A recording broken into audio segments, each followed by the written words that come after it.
Você tem algum medo? Tenho medo de me tornar enfadonho, me tornar uma rocha, perder o brilho. Isso me preocupa.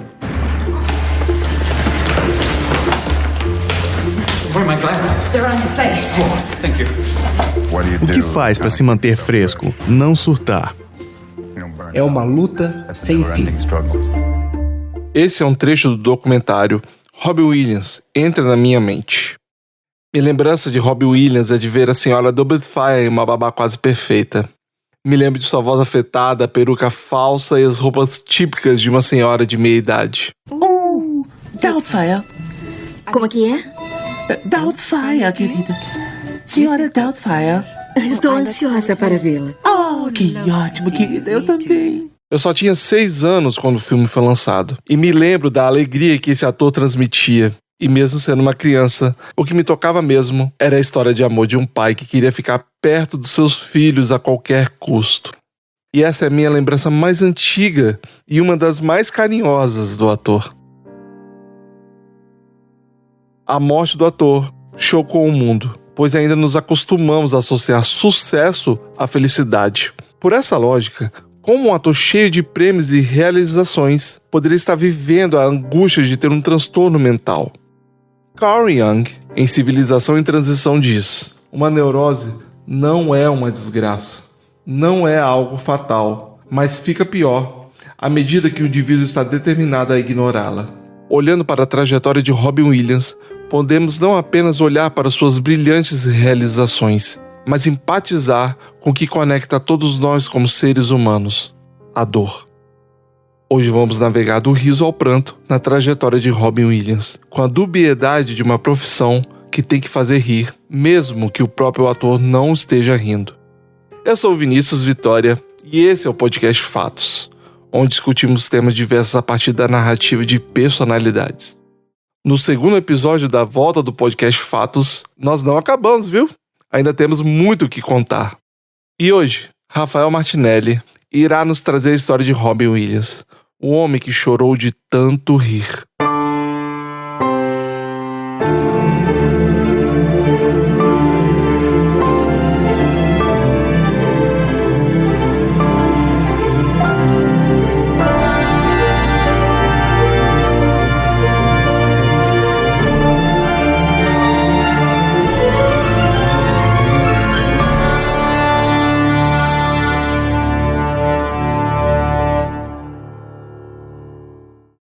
Robin McLaurin Williams teve sua infância e início de adolescência na cidade de Detroit. Frequentava uma escola só para garotos, focado em disciplina. Lá foi um aluno premiado, um atleta, basicamente a pessoa mais comum que a escola poderia ter. Essa estrutura de vida contrasta muito com o ambiente ao qual se mudou aos 16 anos. São Francisco, no auge dos anos 70, toda a liberdade e a pegada hippie em ascensão. Percebeu sua veia cômica imitando professores e já começou a criar gosto por roupas mais leves e coloridas. Posteriormente, teve interesse em cursar a faculdade de Ciências Sociais e Políticas e, para seu azar, novamente, num lugar só para garotos. Mas o azar acabou se transformando em sorte. Naquela faculdade, o único lugar que poderia interagir com garotas seria no curso de improvisação teatral. E foi assim que ele acabou descobrindo que o improviso era tão ou mais motivador que as garotas. Ele até dizia: eu quero viver aqui. Por isso largou as ciências sociais e passou a perseguir o sonho das artes cênicas. Se matriculou na Escola de Artes Juilliard, em Nova York, onde estudou atuação na mesma classe que Christopher Reeve. Isso foi o início de suas carreiras e uma belíssima amizade. Colegas de sala e dividindo um quarto, prometeram que sempre ajudariam um ao outro. E em pouco tempo, já se consideravam como irmãos.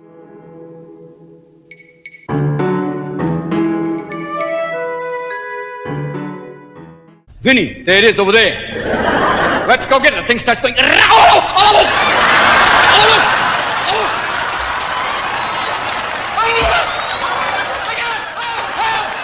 O riso produz endorfina, que é o hormônio que reduz o estresse e dá uma sensação de prazer.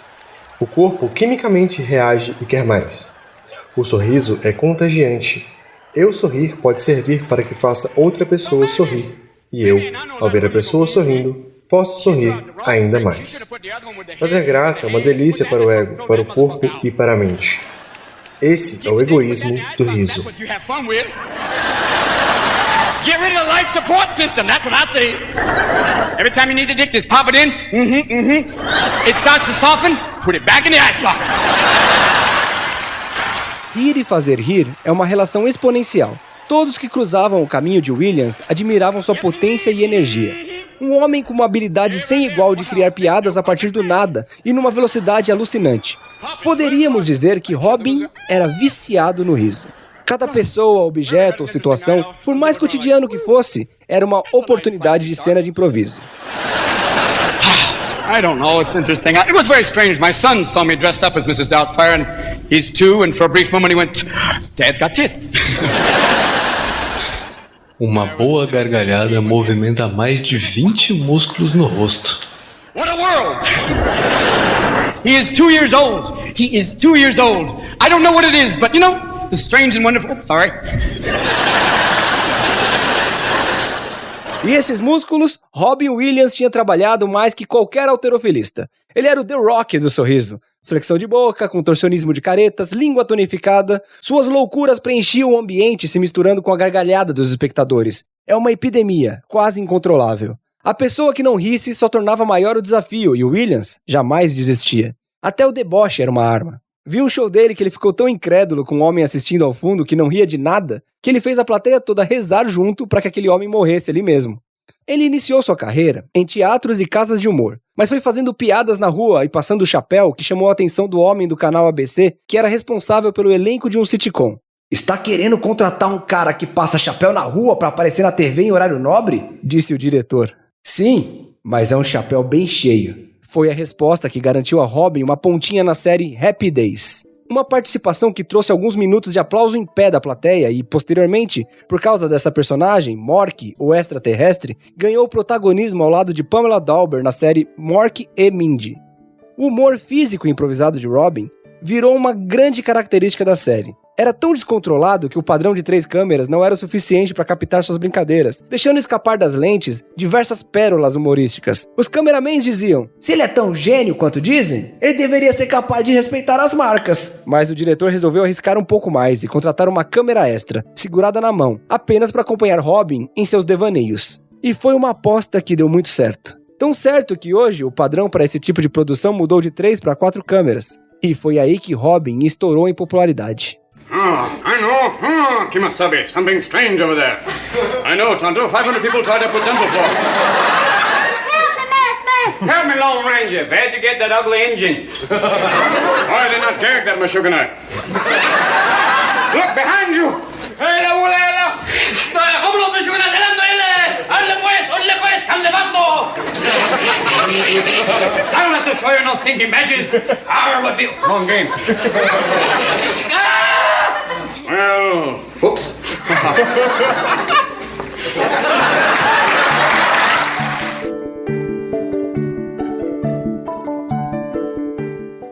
Com a explosão de Mork e Mindy, Robin se tornou uma estrela. Stand-ups, teatros, filmes, TV, o cara era o ator mais versátil e pôde conhecer e trabalhar ao lado de todos os seus grandes ídolos.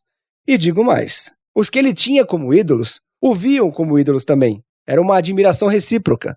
A extroversão e a alegria o tornavam uma máquina de fazer amizade. O mais curioso é que todos os que o conheceram mais profundamente ou moraram com ele, relataram que à noite, em casa, Robin era um cara calado, silencioso, quieto, calmo. Ele não se considerava um comediante, se denominava ator de personagens. Para nós, leigos, parece sinônimo, mas a diferença é que um comediante é um ator que brinca e conta piadas por si. Já um ator de personagens utiliza alguma persona cômica e faz dela o alvo das piadas. Leva seu humor para uma terceira pessoa, um ser falso, fictício. Ele mesmo dizia: "Raramente eu sou eu." E isso combina muito com um dos depoimentos de sua primeira mulher, Valerie Villard, que disse que ele era uma pessoa que sempre se adaptava para ser o mais divertido em qualquer situação, como se transformasse para ser sempre a pessoa mais legal para aquele ambiente que estivesse. Ele era o que ele achava que as pessoas ao redor gostariam que ele fosse. Mas aparentemente nunca encontrava um ambiente para ser o homem tranquilo, reservado e calado. Mesmo isso sendo uma grande característica dele, nunca era mostrado. Enfim, como ele dizia no stand-up, O sucesso pode ser medido pela quantidade de mulheres e cocaína que a pessoa tem. Pois bem, esse foi um período de muitas mulheres. E muita cocaína, entre outras drogas. Chegava momentos que ele pescava mulheres da plateia de seu show e levava para o camarim, tendo casos que o acompanhante simplesmente não recebia notícia de sua parceira até o dia seguinte. Os amigos mais próximos falavam que quanto menos sóbrio, menos graça ele tinha. E bem, ele estava ficando completamente sem graça quase diariamente. Era comum ir de uma festa que durava até a manhã seguinte, direto para o set de filmagem. Até que, determinado dia, ele foi até uma festa encontrar com Robert De Niro. Mas não foi recebido, porque De Niro estava ocupado demais com umas garotas. Então, de lá, foi para o bar do John Belushi, onde, como de costume, passou boa parte da noite entre drogas e bebidas. Quando foi embora, disse que Belushi mal conseguia ficar em pé. Na manhã seguinte, encontrou sua colega de sitcom, Pamela Dauber, a Mindy de Mork e Mindy, que lhe deu a notícia. John Belushi foi encontrado morto por overdose. Robin custou a acreditar. Eu estava com ele na noite passada. Se isso acontecer com você, eu vou te matar primeiro, Pamela disse. E ele respondeu, isso nunca aconteceria comigo. Robin Williams foi intimado a depor no caso de Belushi, e então sua imagem ficou um pouco suja. Interromperam Mork e Mindy após 4 temporadas de grande sucesso, e ele deixou de ser chamado para diversos trabalhos.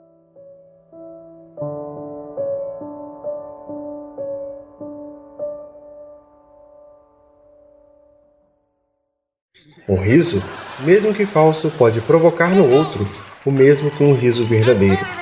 Um riso, mesmo que falso, também produz endorfina, pois o movimento de sorrir ativa sua memória muscular.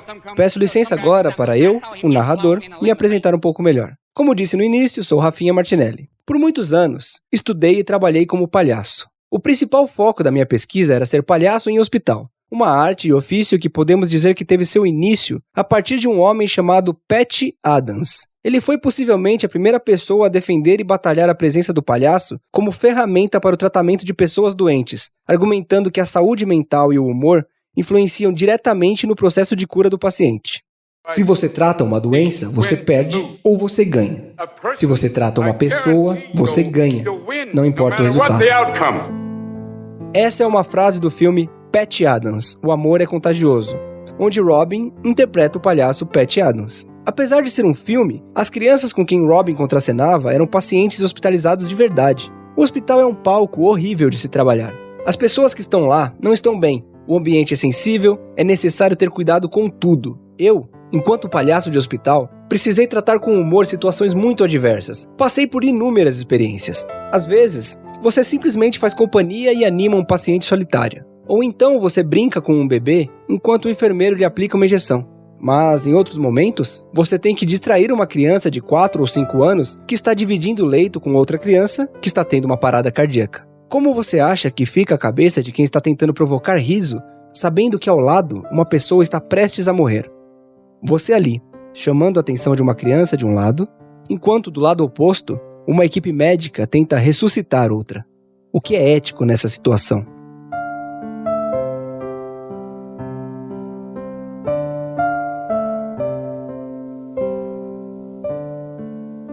Parece uma boa querer proteger uma criança de assistir a uma morte, mas ao mesmo tempo é insensível fazer graça e mudar o foco enquanto um coração para de bater.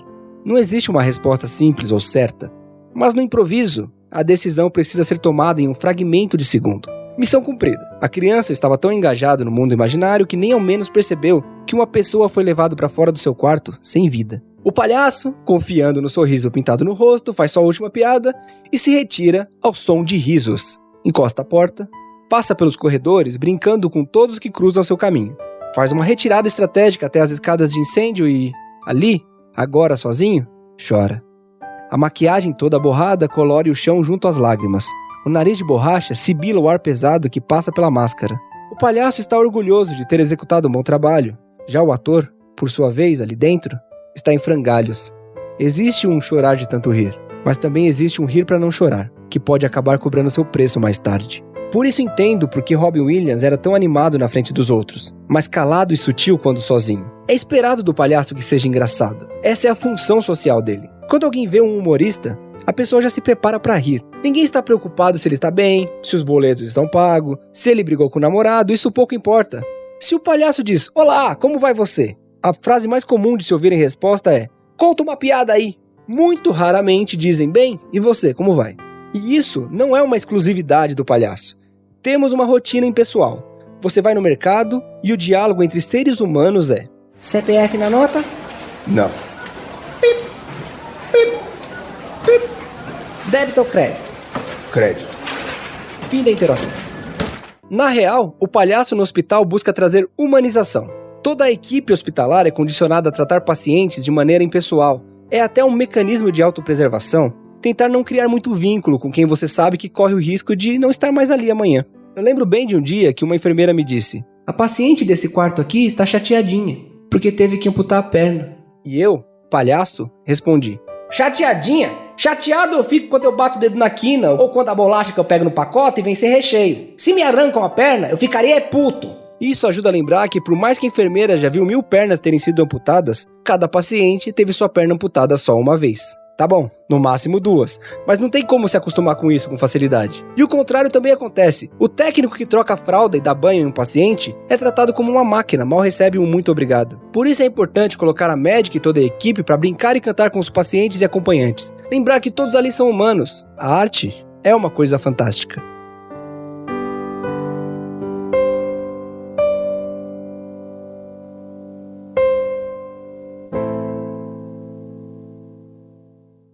Right now, I want to do my quick. Before I bring out Duty Roberts. Elmer Fudd? O riso falso é capaz de produzir endorfina enquanto a memória for capaz de lembrar de um sorriso verdadeiro. Mas em determinado momento, a memória muscular acaba se tornando apenas dos sorrisos falsos e não é mais capaz de enganar a si. Se o riso verdadeiro não for abastecido, a piada do palhaço se torna um fardo.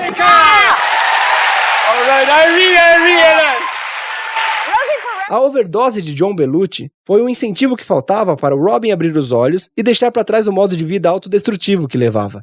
Aproveitou o momento para se recompor, estar mais ao lado da família e amigos, e só quando a mente estava sã, retornou às telonas. Sem muita surpresa, ele continuou sendo o mesmo cara divertido e adorado de sempre. Mesmo em sets de filmes dramáticos, qualquer pausa que faziam, ele não perdia a oportunidade de brincar com qualquer pessoa que cruzasse seu caminho, da mais famosa atriz até o mais humilde estagiário. Como viciado procurando bitucas pelas ruas para suprir suas vontades, Robin não perdoaria nenhuma situação que pudesse transformar o ambiente numa cena de improviso surpresa.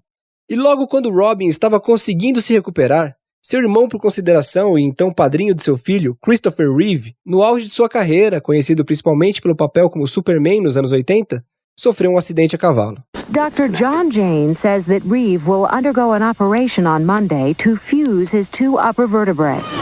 Reeve was an amateur rider, but even these professionals told us that every ride has a degree of danger.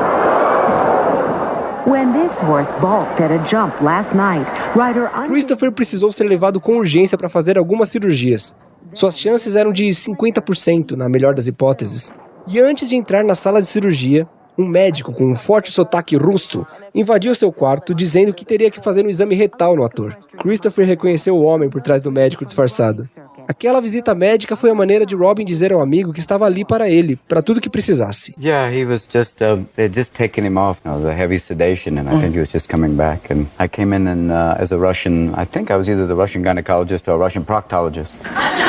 He didn't know you were coming in? No, they put me in scrubs, so I just had the face. And I said, if you don't mind, I'm going to have to put on a rubber glove and examine your internal organs. And I kind of said, oh, look at the size of this baby. And I saw he started to laugh because his eyes lit up and he knew it was me. And then it was like, but he said that was one of the things that made him realize, he wanted to try and stick around. That, his wife, his children, and laughter and all the other things that make it worthwhile. I mean, he's got a great sense of humor about it. You have to. When you talk to people in those situations, they have a sense of humor like, he has this wheelchair that's powered by breath and he's afraid that if he sneezes, the thing will backfire and throw him out. Posteriormente, em sua biografia, Reeve declarou que foi a primeira vez que ele riu depois do acidente. Ele sobreviveu à cirurgia, mas ficou tetraplégico. E suas economias não foram o suficiente para suportar as contas do hospital. E o espírito dos colegas de quarto sonhadores ainda resistia no peito de Robin, que pagou o restante das contas e mais outras contas e daí por diante. Por anos. Até o fim.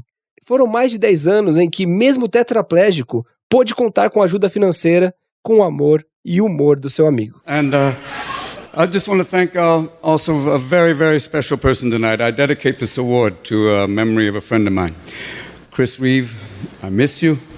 And I also say, may flights of angels sing thee to thy rest, sweet prince. Good night.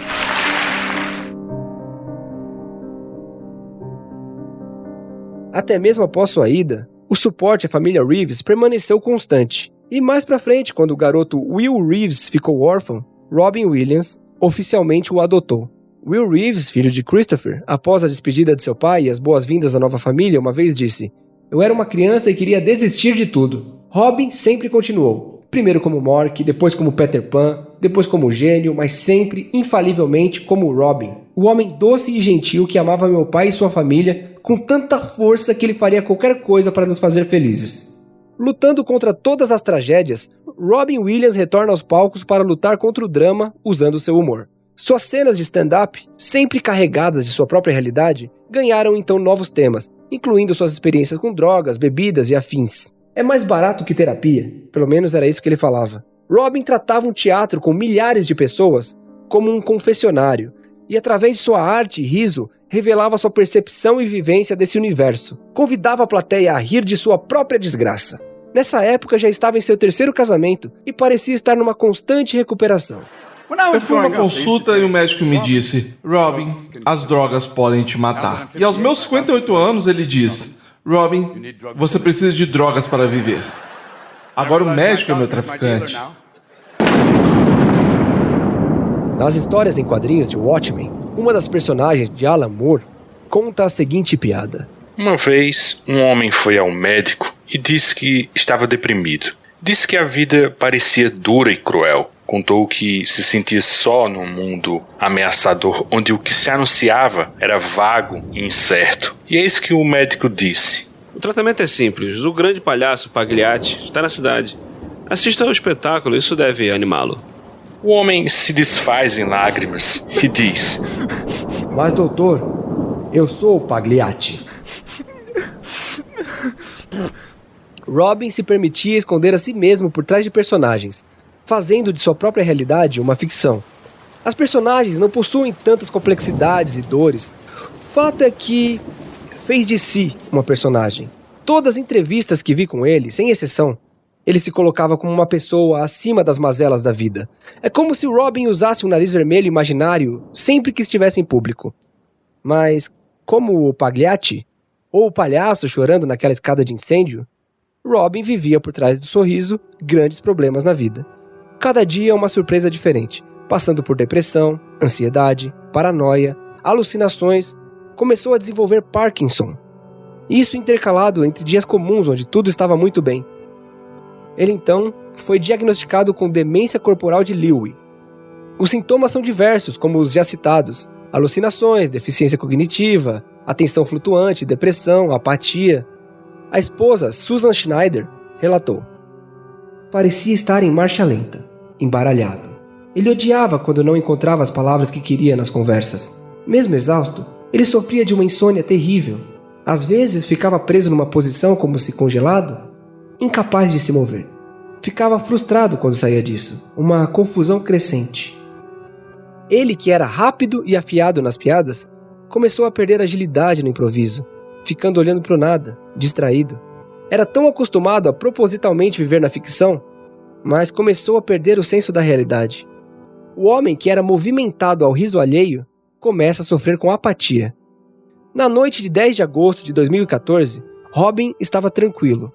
Ofereceu uma massagem nos pés para Susan, sua esposa. Ela recusou carinhosamente.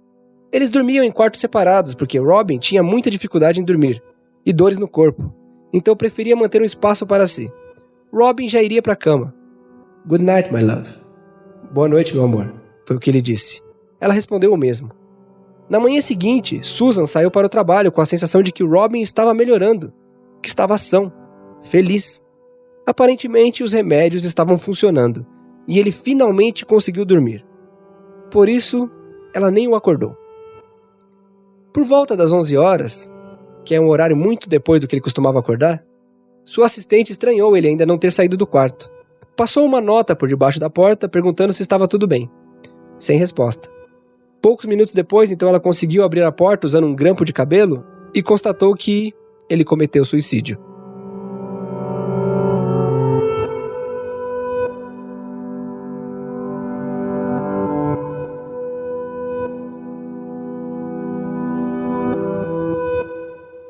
People around this country, and for that matter, around the world, are reacting tonight to the terrible news of the death of Robin Williams. And now to news that's left so many fans around the world shocked, I would say, and saddened. Beloved actor and comedian Robin Williams has been found dead at his home in California. Paul, what were the circumstances behind his death?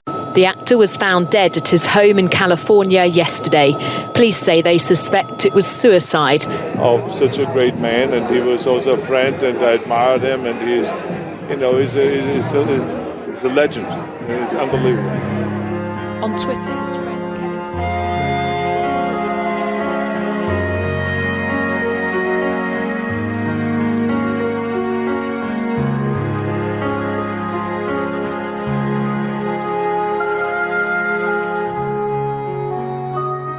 Para a assistente que o encontrou, Rebecca Spencer, parecia que a vida andava muito dolorosa.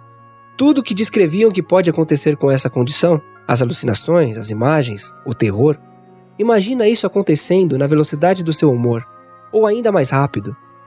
Eu não conseguia conceber como seria viver assim. É impossível saber exatamente o que levou Robin a fazer o que fez, mas baseado em tudo que pesquisei e as coisas que relataram, tenho minha teoria. Robin tinha uma frase: só lhe é dado uma fagulha de insanidade.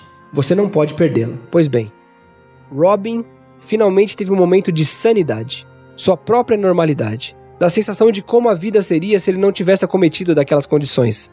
E pensou que, assim que gostaria de ir, ele queria sair com a sua pequena fagulha de insanidade, não completamente insano, incapaz de reconhecer a si, sendo um fardo e um perigo para as pessoas que amava. Queria que suas últimas palavras fossem "boa noite, meu amor". Enquanto teorizam que ele tirou a própria vida porque estava triste e deprimido, penso no contrário. Ele o fez porque estava bem, estava feliz. E, por favor, não me entendam mal. Não estou dizendo em momento algum que suicídio seja uma solução ou uma forma elegante de se manter são. De fato, creio no oposto disso. Penso que sempre há uma maneira de lutar, de tentar. A medicina está sempre avançando. Nenhuma causa é uma causa perdida. Lisa Kudrow, a Phoebe de Friends, revelou recentemente que sempre se sentiu mal nas gravações da série. O que é muito difícil de imaginar, né, olhando para aquela personagem tão animada e otimista. Ela dizia que se sentia mal o tempo todo, num nível que não era capaz de assistir a série. Deprimida e com distúrbios de imagem, Lisa sofria cada vez que entrava no set de filmagem. Para caber nos padrões de Hollywood, passou a emagrecer cada vez mais. E, pelo distúrbio de imagem que sofria, não conseguia enxergar que já estava magra demais. E emagrecia mais ainda. E adoecia. Apenas recentemente, mais de 15 anos após o fim da série, que Lisa Kudrow conseguiu ter uma relação mais saudável consigo. Eu vivia constantemente tendo batalhas internas. Guardou para si uma dor por 25 anos, mas enfim conseguiu lidar com ela. E isso é sim uma grande vitória.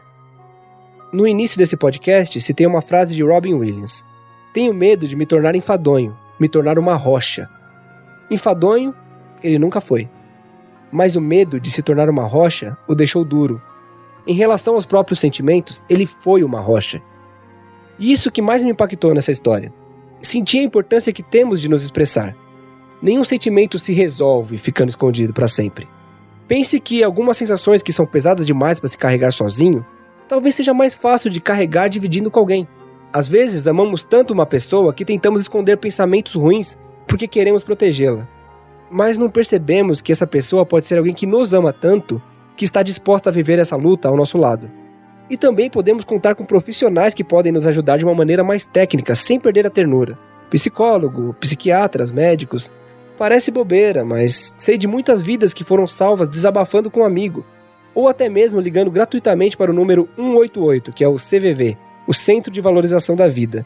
Lá existem pessoas que se sentem bem em doar o tempo para oferecer uma conversa humana e verdadeira para qualquer pessoa que esteja precisando, a qualquer dia ou horário. Temos uma curiosidade mórbida de querer saber como Robin morreu. Por que ele morreu? Sendo que a grande beleza da vida dele é como ele viveu, o quanto ele teve motivações para viver. e o legado maravilhoso que deixou e as pessoas que ele tocou. Penso que todos, sem exceção, temos grandes tristezas na vida, e às vezes até a sensação de que nada mais faz sentido. Mas eu acredito, de verdade, que todos temos grandes motivos para viver. O mundo é recheado de coisas horríveis e coisas incríveis.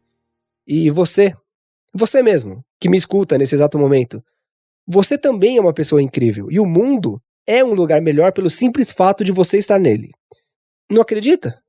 Experimente a próxima vez que ir a uma loja, olhar dentro do olho de quem estiver te atendendo, sorrir e dizer: "Olá, como vai seu dia?" Ou dar uma ajudinha para alguém que derrubou suas coisas, ou qualquer coisa assim. E não esconder seus problemas tentando aparentar ser uma pessoa perfeita. Ninguém é. É assim que não nos tornamos rochas. Somos pessoas em batalhas internas, mas não eternas.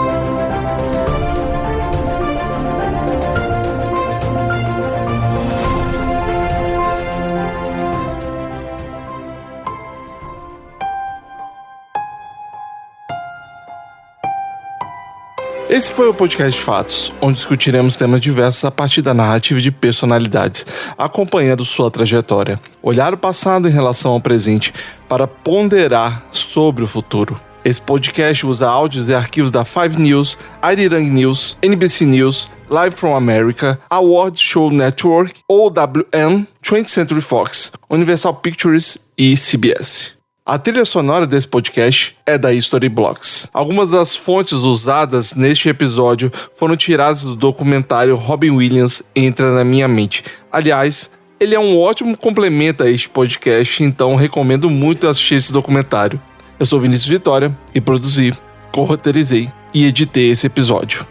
A narração é de Rafinha Martinelli, famoso Rafinha Qualquer Coisa, também dono do excelente podcast O Labirinto é simplesmente genial. E abrindo parênteses bem rápido, o podcast do Rafinha também se tornou livro, do mesmo nome, Labirinto. O link para a compra vai estar aqui na descrição. Aproveite e prestigie essa obra-prima. E mais uma coisa sobre o Rafinha, foi que o próprio vivenciou uma experiência com Pat Adams em carne e osso. E ele contou essa história no Eu Tava Lá, do Brian Rizzo. E vou deixar linkado esse episódio e vocês conferem. E depois de ouvirem, vejam as fotos que eu vou colocar na descrição desse episódio. Só cuidado que é um grande spoiler. Confere lá primeiro, depois você volta aqui e abre a descrição do episódio e vê as fotos do Rafinha. Juro pra vocês que vale a pena primeiro conferir o episódio lá do Eu Tava Lá, pra depois vocês conferirem a foto. Vale a pena mesmo, não tô exagerando. Também, mais pra frente, eu vou deixar nas redes sociais e... ufa, fechando parênteses. As vozes também usadas neste programa é de Rafael Zorzal, do podcast Arquivos da Patrulha. Ele também faz edições de podcasts maravilhosas. Ao meu querido conterrâneo Renan Alves, do podcast Na Trilha. Álvaro Dollens, amigo, co-host lá do Fatal Erro Nerd, entrevistador oficial do Anime Sphere. O meu querido amigo Luiz Sá, do podcast Os Escapistas. William de Souza, do podcast Will Who Cast e O Rolândia. Quem também me apoiou na edição desse podcast é o Henrique, mais conhecido também como o Farofinha, lá da Telas Soluções em Áudios para Podcasts. Também outro editor maravilhoso para podcasts. O roteiro também é do Rafael Martinelli, o Rafinha Qualquer Coisa. As vinhetas são de Leandro Carimbó, a arte é feita por Caio Camasso. A vitrine desse podcast foi feita pela Társila Santana. A identidade visual é de Ian Vasquez e Diogo Sena. As artes das redes sociais é de Johnny Campos. Todas as redes sociais de todos que foram mencionados aqui vão estar aqui na descrição do programa. As redes sociais, Twitter e Instagram é @fatospodcast. Estaremos postando materiais extras sobre o episódio e na descrição do podcast estará todas as referências que vocês precisarem. Obrigado pela escuta desse podcast e, se puder, compartilhe essa história. Em breve, eu prometo que em menos tempo o próximo episódio vai sair. Até a próxima.